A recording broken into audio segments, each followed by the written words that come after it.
If you look at your life and see a graveyard of half-finished projects, a guitar in the corner, a half-CKO-coded website, a set of baking tools, and a sudden urge to learn jujitsu, you probably feel a very specific type of shame.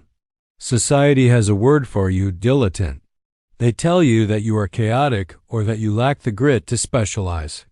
You feel like an imposter because you can't just pick one lane and stay in it. You might even know the phrase jack of all trades, master of none, and you use it to beat yourself up, but you are forgetting the rest of the quote. The full quote is, "A jack of all trades is a master of none, but oftentimes better than a master of one." Psychology suggests that this feeling of being scattered isn't a defect.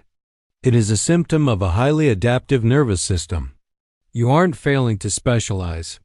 You are unconsciously building a rare cognitive architecture known as the M-shaped mind.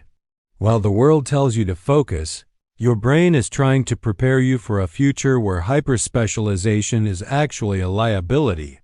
Before we break down why your chaos is actually a survival strategy, let me know in the comments where are you watching from. And if you love deep psychology like this, check out my newsletter community after watching linked in the description. To understand why you feel this anxiety, we have to look at the lie you were sold. For the last century, the world was an I-shaped game.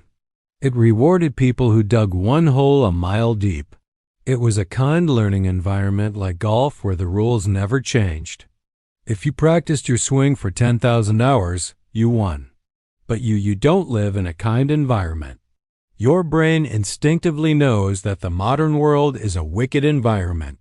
The rules change every day. In a wicked environment, the specialist is fragile. If the industry changes, they are obsolete. Because of this, you naturally drift. One year you are obsessed with electrical wiring and HVAC systems, and the next you are deep into yoga, heavy lifting, and DJing rave music. To an outsider, this looks like a chaotic personality. They might call you a strange man or unfocused. But what you are actually doing is gathering data points from disparate domains. This is where the magic happens. Psychology calls this far transfer. The specialist uses near transfer. They solve problems they have seen before using the same old tools. But you use far transfer. You take a concept from one completely unrelated field and apply it to another. Think about the web developer who used to be a beekeeper and a farmer. On paper, those things have nothing to do with coding. But that agricultural experience allows them to understand organic systems and growth cycles in a way that a specialist coder who only stares at screens could never grasp. They aren't just writing code. They are cultivating an ecosystem.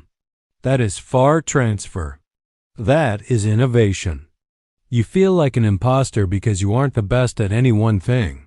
But you are failing to see that your value isn't in your depth, it's in your synthesis. Now, understanding that your curiosity is a superpower is a great relief. But it doesn't solve the immediate crushing problem, the burnout, and the feeling of being behind in life. You see people your age becoming senior vice presidents or lead engineers, and you feel like you still at the starting line because you keep switching tracks. This happens because you are misunderstanding the geometry of your own potential. You aren't T-shaped general knowledge with one specialty. You are M-shaped. An M-shaped person has multiple pillars of depth connected by a bridge of curiosity. But here is the trap. You cannot build all the pillars of the M at the same time. If you try to learn data science, write a novel, and start a business all in the same month, you will collapse. The people who successfully navigate this life, the true polymaths practice, what we call serial mastery. You have to view your life in seasons. You might spend your 20s obsessing over music and art. Then in your 30s, you pivot to programming to pay the bills. You didn't quit art, you just finished that season of construction. I saw a story of a 53-year-old who finally found peace with this. He realized he couldn't choose art over programming. So, he let programming be the pillar that paid the bills while music, philosophy, and game design flourished as the other pillars on nights and weekends.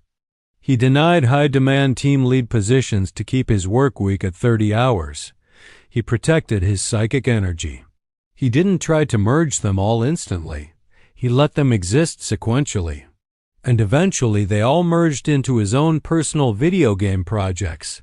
That is the M shape in action.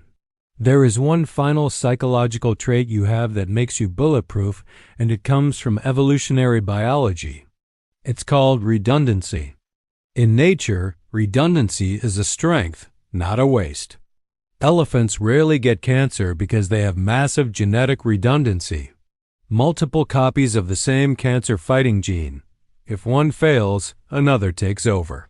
Your chaotic interests are your redundancy. If you are just a specialist software engineer and AI takes your job, you are terrified. But if you are a software engineer who also knows how to do electrical wiring, fix HVAC motors, and teach English, you are unbreakable. You haven't been wasting your time dabbling. You have been engaging in strategic adaptability. You have been building a safety net of skills that ensures no matter what happens to the economy or technology or the job market, you have a pivot ready. So stop apologizing for your graveyard of hobbies. Those weren't failures. They were semesters in the university of your own making. You were never meant to be just one thing. You were built to be the bridge between worlds that others can't even see. If you are ready to embrace your M-shaped future, drop a heart emoji in the comments to show you're putting it all together. And if you want the deep dive research on how to structure your seasons, subscribe and check out the newsletter community in the description.